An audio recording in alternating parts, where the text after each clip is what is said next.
All right, everyone. Welcome back to Adobe Live.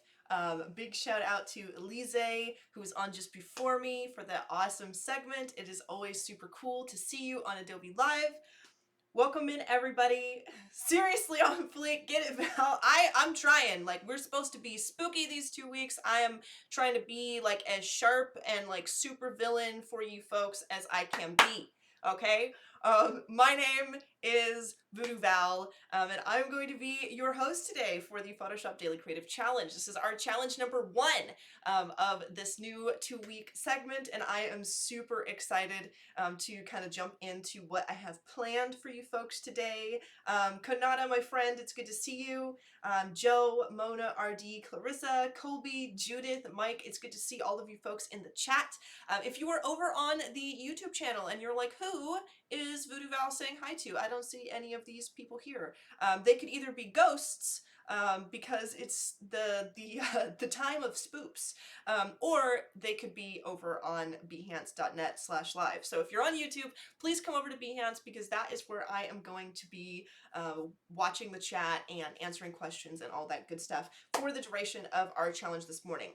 Now, we don't have very much time today, so I am gonna just jump over, let you folks know how you can get involved in the challenge with me. We'll go over that. I'm going to take a look at some of your submissions in the Discord, because I know a lot of you made cover art with me yesterday, and then we are going to make some ghosts. Are you guys ready to make some ghosts today? Because I feel like it's a ghost morning. It's very foggy here in Northern California on this cozy Tuesday morning, and it's a ghost morning. I think it's definitely a ghost morning. So I am going to pop over to my page over here. This is the Daily Creative Challenge landing page. If you go to Photoshop, or excuse me, behance.net/challenge/Photoshop, and you will know you're on the right page because it will say September 28th to October 9th at the very top there, because that is the round that we're doing. You'll get a little 1 through 4 for how does it work. Basically, every day you're going to receive a challenge. Like I said yesterday, you can see that we have our first challenge unlocked, and this little icon that was selected is perfect. Mwah! It's a little ghost in a bottle. It's so cute. And it says ethereal objects add a transparency effect to a person or object, making it look ghost-like and ethereal. And I'm super excited to jump into it. Who you gonna call, Sean? Oh, I just love you guys. You guys are great. Good morning from Shreveport, Louisiana. What's up, William? Good to see you. Some fog, supposed to be in the 90s here today. Oh man, it's like 60 degrees where I'm at, and I am living for it. I am having a great time. James Howell in with the ghost emotes. If we could get some ghost emojis in the chat, that would be fabulous. I would love that. Okay, so we have our ethereal objects challenge revealed to us, and then if you click kind of join the community chat, it will pop you over to the Discord launch page, where you can continue to Discord, or you can download Discord, or you can just use Discord in your browser, and it will pull up this nifty page for you right here. So I am in the current challenge tab in our Discord, and I can scroll through here and you can see all these awesome covers that folks have made. Ralph has gone like super crazy with the jack-o'-lanterns, which I love. Very in the spirit of things. We got this one from Mia Moore Luna that looks really creepy. It's very Halloween, but it's also got this dark robed figure that's super reminiscent of like Sith Lords, and you guys know I love me some Star Wars, so I like double points for Mia Luna, or for Mia Moore Luna. We've got this great one by Ron P. That's got some like a mummy and some zombie action going on here. Phil has got the is this the Thing, or is this like the creature from the Black Lagoon? Is that what that is? I'm loving it. I also love this very festive skeleton on the corner here. He's not just a skeleton. He's not just terrified. He also loves Halloween, because he put on his hat and brought a jack-o'-lantern to the party. He is not playing around. I love it. And this is awesome! My first ever digital art using Photoshop from Pluto. Thank you, Pluto. Well done. Well done. This is Pluto's first digital painting, and I love it. I think you've done very well. I can't wait to see what else. If this is your first digital painting, I want to see more. I can't wait to watch the progression of your digital art. This is really great. So yeah, we've got some really great images coming in from Vicky. We've got this is awesome. This is like a Jack Skellington composite of like just a huge spooky scene, which I love. And so many more. So many awesome challenges. I wish I could go through all of them on the stream right now, but unfortunately I can't because I have to jump into the challenge. But well done, everyone. Thank you all so much for participating in the cover art from yesterday, and now we're going to jump into Photoshop. So one last thing is, if you come back to the landing page and you hit get started, it will give you a link to download the starter file I've prepared for you. And the starter file looks like this. It's got, I've hidden my info, but it's got a little info thing here, a little introduction of what we're doing, and it also has an image credit to the wonderful photographer that we are using an image from, because I wanted to make sure that all of you folks got an image to start with today and didn't have to scramble to find your own once you sat down to do the challenge. Nor coming in hot with these spooky emotes. I love it. I love it. So we're going to turn this girl into a ghost. We're going to make this like a super ghostly, creepy scene. And the first thing I'm going to do is I'm going to crop this image because it's a pretty large photo, and I like the way it looks, but I do actually want to just kind of focus in on her. And I kind of have, you can crop it however you want, but I do have an extra Martha Stewart layer in here that will help me find the ratio that I want, and I'm just going to select around that. I'm going to hit C on my keyboard to bring my cropping guides into that shape, and I'm going to hit enter because that's a pretty good size. Now the next thing I'm going to do is I'm going to select this girl and I'm going to separate her from the background. And we can actually do that really, really easily with the subject select tool. There's many, many ways that you can actually select something pretty quickly. And I'll just show you a couple of them just in case if you're using a different image than I am, you have a few different methods that you can go about to select properly for your image.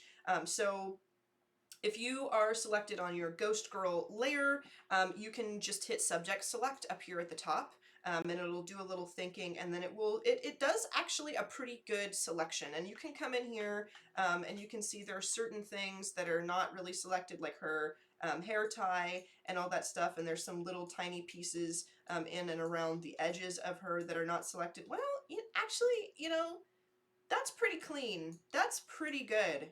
I'm impressed. And you can come in with the lasso tool. If you hit L on your keyboard, it will select the lasso tool for you. And you can, if you're not seeing your regular lasso tool, if for whatever reason you're like, why can't I make a selection that is curved? You probably have one of the other lasso tools selected. All you have to do is right click on your lasso tool and make sure you select the first lasso, not the magnetic or the polygonal lasso tool. These could actually be useful for you, however, like the magnetic tool, for example. If I deselect, I can actually use the magnetic tool, and it does actually go around the very edge. It's almost like I'm doing this super, super well, but it's just like magnetizing to the edge of what it thinks is the subject I'm trying to select, which is actually very useful. But I am going to do a subject select for this, and then if I want, I can come in with my lasso tool, and I can hold shift and I can add some more to it, just to make sure that I get everything in it that I want. And then I'm going to hit Control J, which is going to duplicate my selection away from my my background here. So now you can see I have this extra layer that's just my girl. I'm going to right click it and I'm going to turn that to a smart object because I'm going to noodle with this a little bit and I want to make sure that I'm working non-destructively. Now you may be wondering, Val, why do you have a separate layer in your file that did not come with the starter files? Well, I thought it would be interesting, just in case some of you folks want to move your subject, to go over how to remove something from the background so that you can have like kind of a flawless canvas. So I'm going to hide our girl real quick, and I'm going to unhide this new layer. And basically what I did was I removed her. It is a pretty messy job. I used the patch tool to remove her because I thought maybe if I turned her on, let me drag her up above there. If I turned her on and I decided I wanted her to be a little bit larger, it would be cool for me to be able to move her around in the space instead of just keeping her where she was. But in order to do that, I'd have to remove her from the background. And it is actually fairly easy to do. So I'm going to hide this, and I'm going to show you a brief kind of tutorial, a little bonus tutorial on using the patch tool, and then I'm going to move on. So if you want to select your patch tool, all you have to do is click it. It's usually under your eyedropper over here. You can click on that, and the way to use the patch tool, if I zoom in here, is you want to select what you want to change. Okay. Let me make sure I'm selected on my proper layer. Select what you want to change and then drag it over to what you want to copy. Now you may try to do this and get the effect that I just had, which is a little bit hazy and not really totally filling the space that you chose. The way that you fix that is make sure you come up to patch and content aware, and it will be much, much cleaner. It's basically like cutting a chunk out and duplicating. One of the things that I had to really focus and pay attention to when I first started using the patch tool is you don't want to circle the nice clean space that you're trying to fill with. You want to circle the area that you want to change first and then drag it over to what you want. And I essentially went through my canvas and systematically kind of cut parts of her out until I had this version. And like I said, it's a little bit messy, but since we're doing a spooky image today, I thought it wouldn't actually really hurt if I had all this dark kind of blotchiness. Normally I would have spent a lot more time or maybe used the actual content aware filter feature, but this works for my current genre. So I'm going to do that, and you guys can do that if you wish, but the challenge for today does not hinge on you having to have her removed from the background. So now that I have my girl, I'm going to rename this layer girl because she's separate, and I'm going to go ahead and duplicate her with Control J because I'm going to start adding some strange effects. In fact, I might duplicate her twice because I want to have a totally untouched version of her, and then I want to have two that I'm going to apply some effects onto and merge together. So this topmost girl here, what I'm going to do is go up to Filter, Blur, and Motion Blur, and I'm gonna make sure that my angle is flat across. If you are using a different image that's maybe positioned a different way, you can come in and kind of change how she is blurred. In fact, that actually looks kind of cool just because it goes with the angle of her face. But I am going to leave it on 0 for today, and you can crank it up or bust it down however you think is proper. But basically what we're doing here is we're trying to get like a creepy, weird vibe. We're trying to make her look, this is less like floating sheet white ghost and more, I just saw something really, really weird on the Paranormal Activity video feed kind of ghost. That's what we're going for here. So we're going to give her like a strange blur. I'm going to say okay.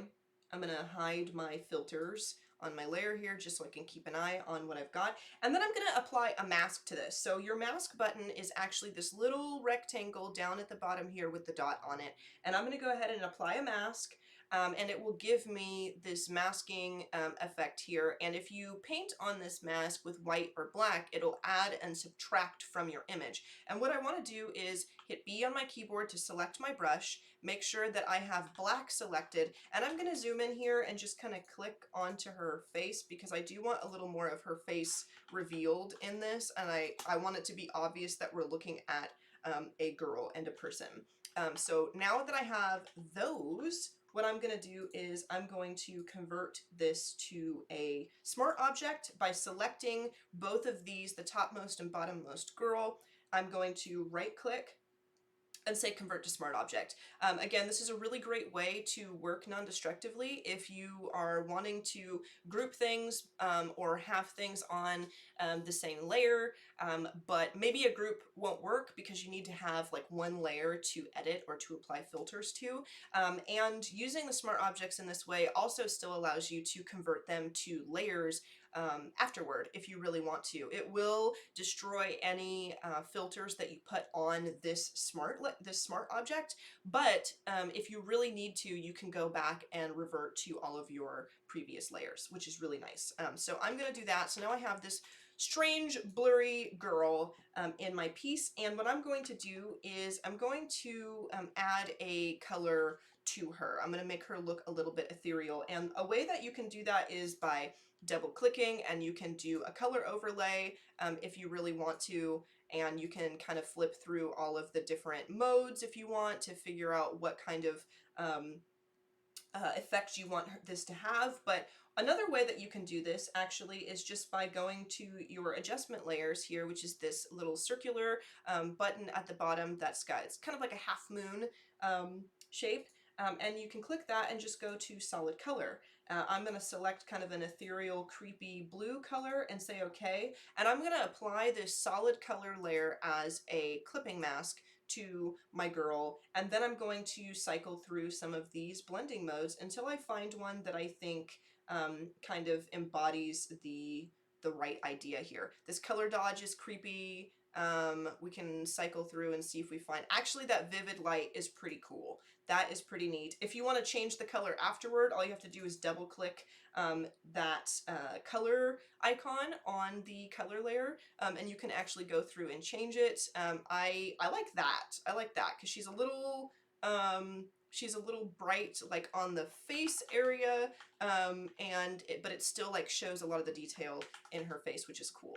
Now another thing that I want to do here is the background is cool and she looks pretty cool, but she's also really close to all the blue colors in our background. So I kind of want to desaturate that a little bit, and I'm going to do that by making sure I select the topmost background layer so that I can create another solid color layer between my girl layers and my background layers. I'm just going to leave it on a gray, and I'm going to apply this to with a color blending mode.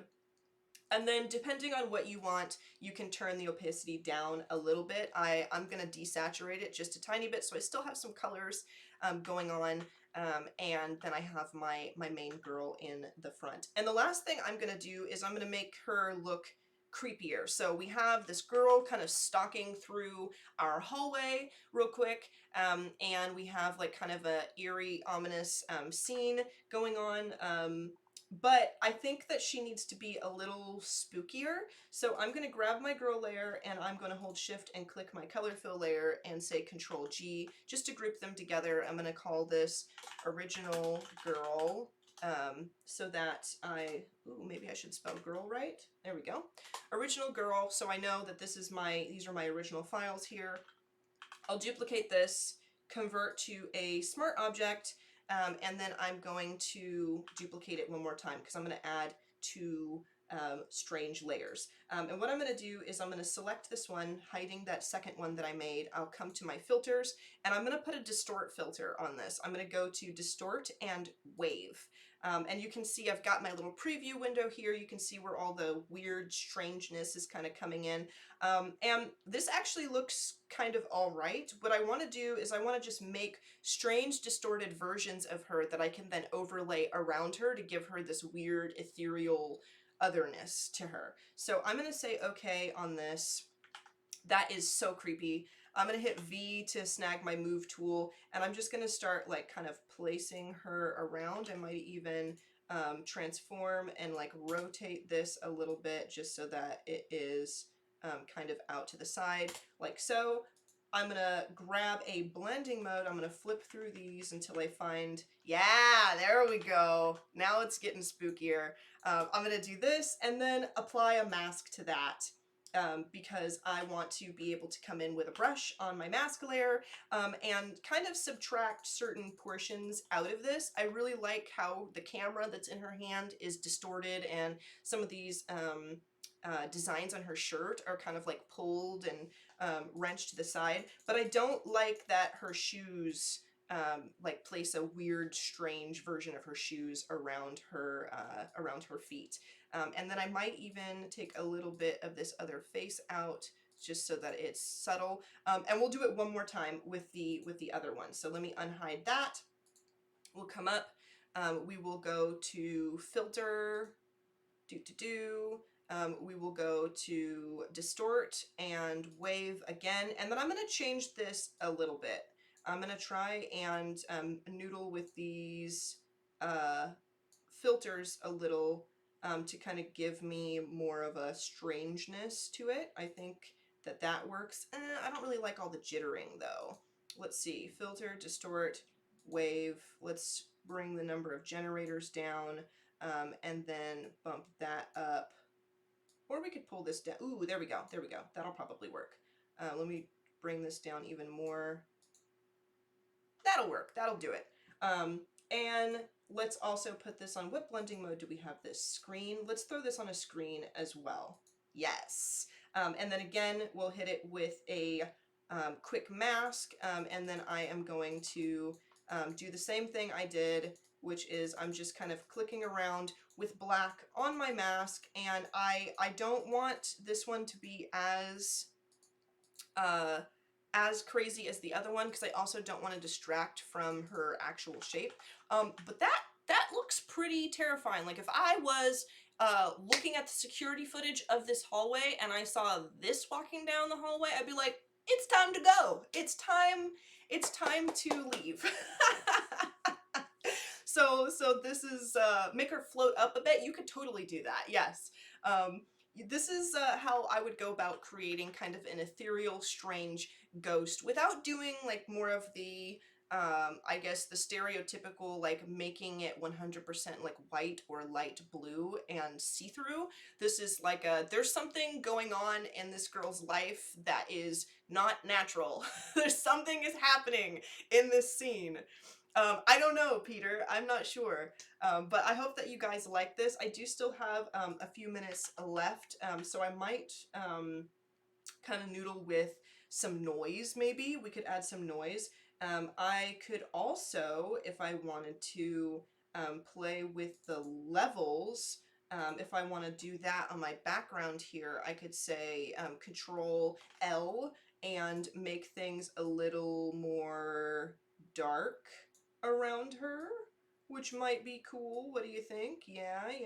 I think that looks kind of neat. And then maybe let's put a noise texture on it. So I'll show you. I've got a couple minutes here. I'll show you how to create a noise texture from scratch, because I know you guys know I love noise textures. I always have like fancy noise textures, and sometimes because they are licensed textures that I like to use in these projects, I can't always include them in the starter files for you. However, I could make one real quick. So I'm going to say Control-Shift-N, which is the hotkey for creating a new layer. I'm going to call this noise.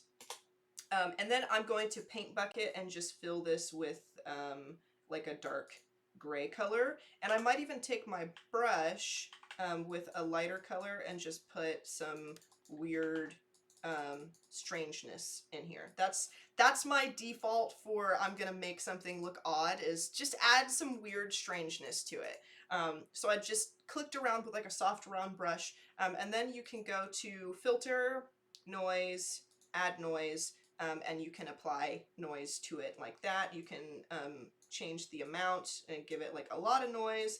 I think I'll leave it like that. That works for me. We'll say okay, and now I have like a nifty kind of noise texture going on that I can apply with a blending mode, which is actually pretty cool. Ooh.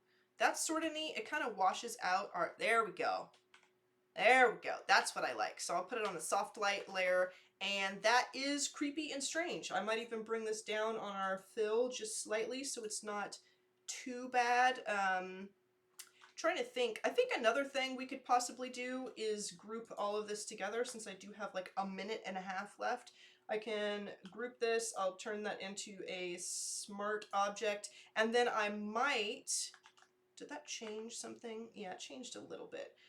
What I might do is, I'm trying to see. Maybe I'll just do it here. Let's convert this to a smart object. Um, and I'm going to come up to filter, filter gallery, and I'll add a little bit of diffuse glow to it. That's another cool thing that you can do. We'll turn down the glow amount just slightly and say okay, and there we go. Now you can really see her face in there, and it looks cool. It looks cool and creepy. So I hope you guys enjoyed this weird ghost tutorial. I had a blast teaching it for you. I hope all of you will post your challenge entries in the Discord so I can see all of your ghosts, and I will be back tomorrow morning with another spooky challenge for this October season. Much love, everyone. I will see you next time.